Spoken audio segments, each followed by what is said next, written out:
Once again welcome back to Blue Lock explanation part 4. Blue లాక్లో survive అవ్వడం అంటే అది చాలా కష్టం.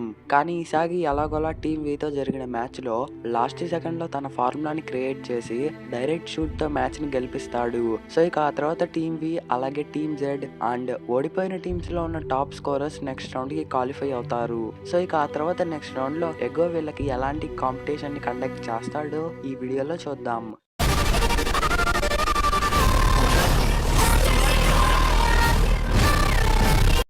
సో ఇక స్టార్టింగ్‌లో నికో ఇసాగి వల్లే తాను బ్లూ లాక్‌లో ఉన్నాడని, ఇసాగి తన్ని ఓడించడం వల్లే తనలో ఒక కొత్త స్కిల్ అవేకెన్ అయ్యిందని, నెక్స్ట్ టైమ్ తాను ఇసాగిని ఓడిస్తాడని నికో చెప్తాడు.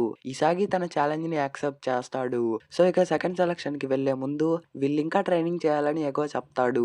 ఇక వీళ్ళు 10 డేస్ వరకు ట్రైనింగ్ చేస్తారు. తర్వాత సెకండ్ సెలక్షన్ స్టార్ట్ అవుతుంది. ఇక్కడ టీమ్ జెడ్‌తో పాటు చాలా మంది ఉంటారు. వీళ్ళు వేరే బిల్డింగ్ నుంచి వచ్చారని అందరూ అనుకుంటారు. కానీ అప్పుడే మనకి ఒక సీక్రెట్ రివీల్ అవుతుంది. అసలుకి బ్లూ లాక్ లో బిల్డింగ్ 5 మాత్రమే ఉంది. అంటే ఓన్లీ 1 బిల్డింగ్ అన్నమాట. ఫస్ట్ టెస్ట్ లో 300-25. ఇంకా ఫస్ట్ సెలక్షన్ లో టోటల్ 150 ప్లేయర్స్ ఎలిమినేట్ అయ్యారు. అంటే ప్రెసెంట్ ఇక్కడ టోటల్ 125 ప్లేయర్స్ ఉన్నారు. స్టార్టింగ్ నుంచి ఎగో వీళ్ళందరితో వాళ్ళు బిల్డింగ్ 5 లో ఉన్నారని, ఇంకా వాళ్ళకి అందరికన్నా లోయెస్ట్ ర్యాంక్స్ అంటే V2 జెడ్ టీమ్స్ లో ఉన్నారని నమ్మించాడనమాట. అంటే ఇక్కడున్న 125 ప్లేయర్స్ అందరూ V2 జెడ్ టీమ్స్ వాళ్ళే. మిగతా సెక్షన్ టీం వాళ్ళు కూడా వాళ్ళే లోయెస్ట్ ర్యాంక్స్ అని నమ్మారన్నమాట. అందుకే వేరే చోట నుంచి వచ్చిన ప్లేయర్స్ మీద V2 జెడ్ ఆల్ఫాబెట్స్ ఉంటాయి. అది విని ఇక్కడ ఉన్న వాళ్ళందరికీ కోపం వస్తుంది. ఎగో వీళ్ళకి ఎక్స్ప్లెయిన్ చేస్తూ వీళ్ళలో ఉన్న సగం కాన్ఫిడెన్స్ ని డెస్ట్రాయ్ చేసి వరల్డ్ లో బెస్ట్ అవ్వాలనే కంగారుని వీళ్ళలో తీసుకురావడానికి, ఇంకా అదే కంగారు ఈగోగా మారాలని ఎగో ఇలా చేశాడు. ఇంకా ఎగో వీళ్ళకి సెకండ్ సెలక్షన్ గురించి ఎక్స్ప్లెయిన్ చేస్తాడు. ఫస్ట్ సెలక్షన్ లో 0 నుంచి 1 ని ఎలా మార్చాలో వీళ్ళు తెలుసుకున్నారు. ఇప్పుడు ఆ 1 ని మల్టిప్లై చేసి 100 గా ఎలా మార్చాలో సెకండ్ సెలక్షన్ లో నేర్చుకోవాలి. సెకండ్ సెలక్షన్ లో 5 స్టేజెస్ ఉంటాయి. స్టేజెస్ క్లియర్ చేసుకుంటూ ముందుకు వెళ్ళాలి. 5th స్టేజ్ క్లియర్ చేసి ఎవరైతే సెకండ్ సెలక్షన్ పాస్ అవుతారో వాళ్ళే వరల్డ్ ఇంటర్నేషనల్ ప్లేయర్స్ తో ట్రైనింగ్ చేయొచ్చు. ఈ ఇంటర్నేషనల్ ప్లేయర్స్ ని ఎగో సెలెక్ట్ చేస్తాడు. ఇక నెక్స్ట్ గేట్ ఓపెన్ అయ్యి ఒక్కరే ముందుకు వెళ్ళాలని ఎగో చెప్తాడు. అంటే సెకండ్ సెలక్షన్ లో టీం లాగా కాకుండా ఒంటరిగా గెలవాలని వీళ్ళకి అర్థమవుతుంది. ఫస్ట్ డోర్ నుంచి ఇతోషి రిన్ వెళ్తాడు. రిన్ ఎవరంటే genius mid fielder Sae Itoshi young brother అన్నమాట. తర్వాత ఇసాగి వెళ్తాడు. ఫస్ట్ స్టేజ్ లో హోలోగ్రామ్ గోల్ కీపర్ ఉంటాడు. రెడ్ ఏరియా లోపల నుంచి ఇసాగి గోల్ చేయాలి. పెనాల్టీ ఏరియా ట్రైనింగ్ అని ఇసాగికి అర్థమవుతుంది. ఫస్ట్ స్టేజ్ క్లియర్ చేయాలంటే 19 మినిట్స్ లోపు 100 గోల్స్ స్కోర్ చేయాలి. 30 గోల్స్ తర్వాత లెవెల్ 2 స్టార్ట్ అవుతుంది. ఇంకా హోలోగ్రామ్ తో పాటు డమ్మీస్ వస్తాయి. ఇంకా ఈ రూమ్ ర్యాండమ్ ప్యానల్స్ నుంచి బాల్స్ వస్తుంటాయి. ఇంకా ఈ హోలోగ్రామ్ పేరు బ్లూ లాక్ మ్యాన్. ఈ హైయర్ టెక్నాలజీలో వరల్డ్ క్లాస్ గోల్ కీపర్ డేటాని ప్రోగ్రామ్ చేశారు. దాంట్లోనే సెన్సార్స్ వల్ల ఆ బాల్ ని టచ్ చేయగలుగుతుంది. ఈ ట్రైనింగ్ కోసం ఎగో చాలా మనీని ఖర్చు పెడతాడు. ఇదంతా ఫుట్బాల్ యూనియన్ మనీ అన్నమాట. ఈ ట్రైనింగ్ ఎందుకంటే ఫస్ట్ సెలక్షన్ లో స్కోర్ చేయలేని ప్లేయర్స్ కి ఇది చాలా ఛాలెంజింగ్ గా ఉంటుంది. ఇంకా స్కిల్స్ ని అవేకన్ చేసుకున్న ప్లేయర్స్ వాళ్ళ స్కిల్స్ ని ఇంప్రూవ్ చేసుకుంటారు. ఇంకా ఇసాగి 16 గోల్స్ ని స్కోర్ చేసిన తర్వాత లెవెల్ మ్యాక్స్ అవుతుంది. అంటే ప్రెజెంట్ డమ్మీస్ కదులుతుంటాయి. వేరే వాళ్ళ హెల్ప్ ఇంకా బాల్ పాసెస్ వల్ల ఇసాగి స్కోర్ చేశాడు. కానీ ఇప్పుడు ఇసాగి ఒంటరిగా ఫైట్ చేయాలి. సో ఇక ఇసాగి తన స్కిల్స్ ని ఇంప్రూవ్ చేసుకొని తన ఫస్ట్ స్టేజ్ ని క్లియర్ చేస్తాడు. సో ఇక సెకండ్ స్టేజ్ ఏంటంటే 3 ప్లేయర్స్ ఉన్న టీమ్ ని ఫామ్ చేయాలి. బాచిరా ఇంకా ఇసాగి వాళ్ళ టీమ్మేట్స్ కోసం వెయిట్ చేస్తుంటారు. అప్పుడే నాగి వచ్చి ఇసాగిని వాళ్ళ టీంలోకి రమ్మని చెప్తాడు. కానీ ఇసాగి ఈ ఆఫర్ ని రిజెక్ట్ చేస్తాడు. అప్పుడే నాగి వాళ్ళ టీంలోకి వస్తాడని చెప్తాడు. ఇది విని రియో చాలా షాక్ అవుతాడు. అప్పుడే నాగి రియోతో ఇసాగి గేమ్ ని చూసి నేను చాలా ఇంప్రెస్ అయ్యాను. సో అందుకే నేను ఇసాగి టీం కి వెళ్తున్నానని చెప్తాడు. ఇక ఇసాగికి కూడా నాగితో ఆడాలని ఉంటుంది కాబట్టి నాగిని యాక్సెప్ట్ చేస్తాడు. ఇక వీళ్ళ టీం ఫామ్ అవుతుంది. వీళ్ళు థర్డ్ స్టేజ్ లో ఎంటర్ అవుతారు. సో ఇక అక్కడ రిన్ టీం ఉంటుంది. థర్డ్ స్టేజ్ లో 3 vs 3 బ్యాటిల్. 2 టీమ్స్ కి Blue Lock man goal keeper. 5 goals ని స్కోర్ చేసిన టీం గెలుస్తుంది. ఇంకా గెలిచిన టీం ఓడిపోయిన టీంలో నుంచి వాళ్ళకి నచ్చిన ఒక ప్లేయర్ ని సెలెక్ట్ చేసుకొని 4 మ్యాన్ టీం ని ఫామ్ చేయాలి. ఇంకా థర్డ్ స్టేజ్ లో గెలిచిన టీం 4th స్టేజ్ లో 4 vs 4 బ్యాటిల్ ఆడతారు. ఇంకా 4th స్టేజ్ లో గెలిచిన టీం సేమ్ ముందులానే ఒక ప్లేయర్ ని సెలెక్ట్ చేసుకొని 5 మ్యాన్ టీం ని ఫామ్ చేసి ఫిఫ్త్ స్టేజ్‌లో ఎంటర్ అయితే వాళ్ళు సెకండ్ సెలక్షన్ పాస్ అవుతారు. ఒకవేళ ఫోర్త్ స్టేజ్‌లో ఓడిపోతే మళ్ళీ థర్డ్ స్టేజ్‌కి వచ్చి 3 వర్సెస్ 3 బ్యాటిల్ ఆడొచ్చు. సో, ఇక మళ్ళీ థర్డ్ స్టేజ్‌లో ఓడిపోతే సెకండ్ స్టేజ్‌కి వచ్చి 2 వర్సెస్ 2 ఆడొచ్చు. సో, ఇక ఆ సెకండ్ స్టేజ్‌లో గెలిచిన టీమ్ ఏ ప్లేయర్‌నైతే సెలెక్ట్ చేసుకోదో ఆ ప్లేయర్ డైరెక్ట్‌గా డిస్‌క్వాలిఫై అయిపోతాడు. ఇంకోటేంటంటే వీళ్ళు వాళ్ళ అపోనెంట్స్‌ని వాళ్ళకి నచ్చినట్టు సెలెక్ట్ చేసుకోవచ్చు. 2 టీమ్స్ అగ్రీ చేస్తేనే బ్యాటిల్ స్టార్ట్ అవుతుంది. లేదంటే అవ్వదు. అండ్ యావరేజ్ అపోనెంట్స్‌ని సెలెక్ట్ చేసుకుంటే వాళ్ళు గెలిచినప్పుడు యావరేజ్ ప్లేయర్సే దొరుకుతారు. బెస్ట్ ప్లేయర్స్ ఉన్న టీమ్‌ని సెలెక్ట్ చేసుకుంటే వాళ్ళకి మంచి ప్లేయర్స్ దొరుకుతారు. ఏ టీమ్‌ని సెలెక్ట్ చేసుకోవాలో వీళ్ళ మీద డిపెండ్ అయ్యి ఉంటుంది. ఎగో వీళ్ళకి కొత్త ర్యాంక్స్ చెప్తాడు. ఈ ర్యాంక్‌లో ఇసాగి 15థ్ పొజిషన్‌లో ఉంటాడు. ఫస్ట్ స్టేజ్‌లో ఆడిందాన్ని అనలైజ్ చేసి వీళ్ళకి ఈ ర్యాంక్స్ దొరికాయి. రిన్ టీమ్‌లో ఉన్న వాళ్ళు టాప్ 3 ప్లేయర్స్. అండ్ రిన్‌కి తన బ్రదర్‌ని ఓడించాలని ఉంటుంది.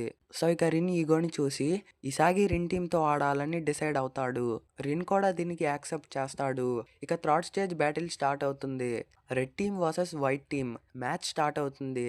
బాచిరా డ్రిబ్లింగ్ స్కిల్స్ ఇంకా నాగి పాసింగ్‌తో ఇసాగి ఫస్ట్ గోల్ స్కోర్ చేస్తాడు. ఇక రిన్‌కి వీళ్ళ టీమ్ ప్లే మొత్తం బోర్ అనిపిస్తుంది. ఇక రిన్ కిక్ ఆఫ్ పాయింట్ నుంచే గోల్ స్కోర్ చేస్తాడు. ఆ తర్వాత ఆరియో సెకండ్ గోల్ స్కోర్ చేస్తాడు.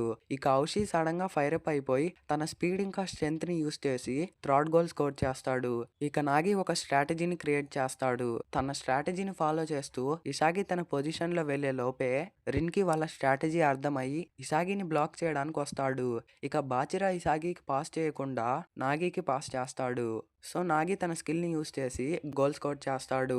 సో, ఇక ఆ తర్వాత రిన్ మళ్ళీ కిక్ ఆఫ్ పాయింట్ నుంచి కిక్ చేస్తాడు. ఈసారి నాగి దాన్ని బ్లాక్ చేస్తాడు. ఇక టీమ్ రెడ్‌కి కార్నర్ కిక్ దొరుకుతుంది. రిన్ పొజిషన్‌లో ఉంటాడు. అండ్ డైరెక్ట్ రఫ్ కిక్‌తో గోల్ స్కోర్ చేస్తాడు.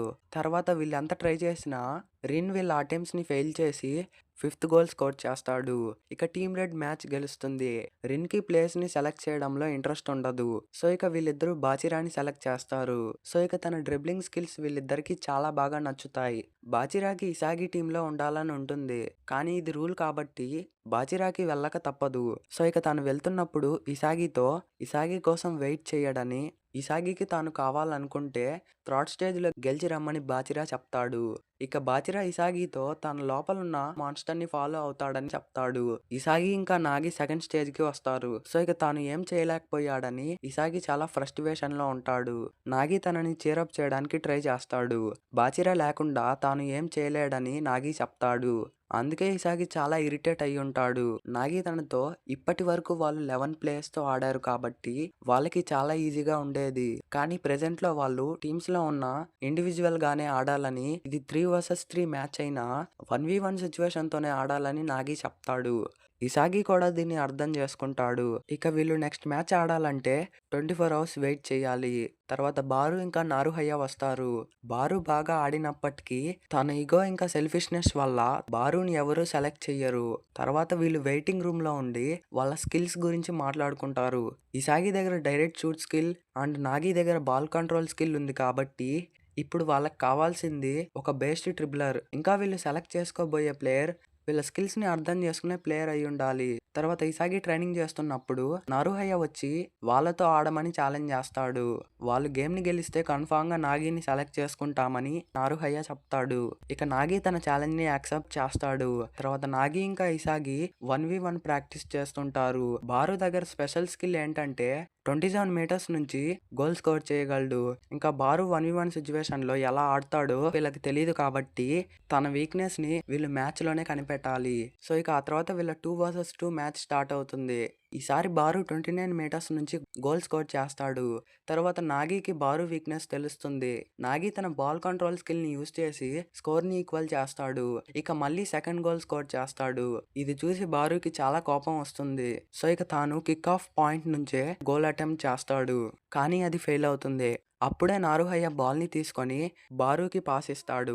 ఇక బారు స్కోర్ ఈక్వల్ చేస్తాడు. తర్వాత నారుహయ్య ఇసాగితో వీళ్ళు తనని ఛాలెంజ్ ఎందుకు చేశారో రియల్ రీజన్ చెప్తాడు. వాళ్ళు నాగి కోసం ఛాలెంజ్ చేశారని ఇసాగి అనుకుంటాడు. కానీ మెయిన్ రీజన్ ఏంటంటే నారుహయ్యకి ఇసాగి వీక్‌నెస్ ఏంటో బాగా తెలుసు. ఇసాగి ఒంటరిగా 1v1 ఆడలేడు. ఇంకా ఇసాగి టీమ్మేట్స్ దగ్గర పాస్ తీసుకోకుండా స్కోర్ చేయలేడు. అందుకే ఇసాగిని ఓడించగలడని నారుహయ్యకి కాన్ఫిడెన్స్ ఉంటుంది. ఇక నారుహయ గోల్ అటెంప్ట్ చేస్తాడు, కానీ అది ఫెయిల్ అవుతుంది. అప్పుడే బారు స్పీడ్ గా వచ్చి థర్డ్ గోల్ స్కోర్ చేస్తాడు. నారుహయ దగ్గర మూవింగ్ స్కిల్స్ ఉన్నాయి, షూటింగ్ స్కిల్స్ లేవు. ఎగ్జాక్ట్ ఆపోజిట్ గా ఇసాగి దగ్గర షూటింగ్ స్కిల్స్ ఉన్నాయి, కానీ మూవింగ్ స్కిల్స్ లేవు. ఇసాగి 1v1 ఆడడానికి ట్రై చేస్తాడు, కానీ ఫెయిల్ అయ్యి బాల్ ని నాగికి పాస్ చేస్తాడు. నాగి స్కోర్ ఈక్వల్ చేస్తాడు. సో ఇక ఆ తర్వాత నారుహయ స్కోర్ చేయడానికి ట్రై చేస్తాడు, కానీ నాగిని చూసి భయపడి బారుకి పాస్ ఇస్తాడు. ఇక బారు ఫోర్త్ గోల్ స్కోర్ చేస్తాడు. ఇకప్పుడే ఇసాగికి నారుహయ తన బ్లైండ్ స్పాట్ నుండి అబ్జర్వ్ చేస్తున్నాడని ఇసాగికి అర్థమవుతుంది. రిన్ కూడా తన బ్లైండ్ స్పాట్ ని అడ్వాంటేజ్ గా తీసుకున్నాడని ఇసాగి చెప్తాడు. ఇక నాగి ఫోర్త్ గోల్ స్కోర్ చేస్తాడు. ఇప్పుడు స్కోర్ 4-4 లో ఉంటుంది.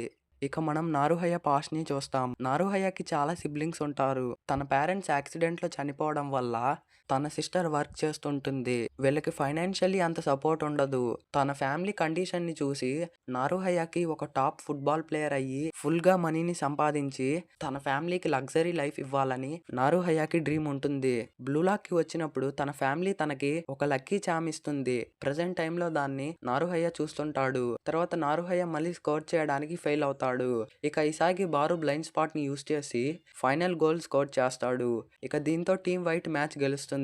తన స్కిల్స్ ని కొద్ది టైంలోనే ఇసాగి నేర్చుకున్నాడని నారుహయకు అర్థమవుతుంది. అడాప్టబిలిటీలో ఇసాగి జీనియస్ అని నారుహయ చెప్తాడు. ఇక ఇసాగి బారుని సెలెక్ట్ చేసుకుంటాడు కాబట్టి నారుహయ డిస్క్వాలిఫై అయిపోతాడు.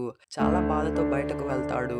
సో ఇక ఆ తర్వాత ఇసాగి ఈ సెకండ్ సెలక్షన్ లో పాస్ అవుతాడా లేదా ఇవన్నీ తెలుసుకోవాలంటే మీరు ఖచ్చితంగా నెక్స్ట్ వీడియోని చూసేయాల్సిందే. సో వీలైనంత ఫాస్ట్ గా నెక్స్ట్ వీడియోని కూడా అప్లోడ్ చేస్తా. అండ్ మీకు ఈ వీడియో నచ్చిందని అనుకుంటా. అండ్ ఇంకొక లాస్ట్ వీడియోతో బ్లూ లాక్ సీజన్ 1 కంప్లీట్ చేస్తా. ఐ హోప్ మీకు నా స్టోరీ అర్థం అవుతుందని అనుకుంటా. And until then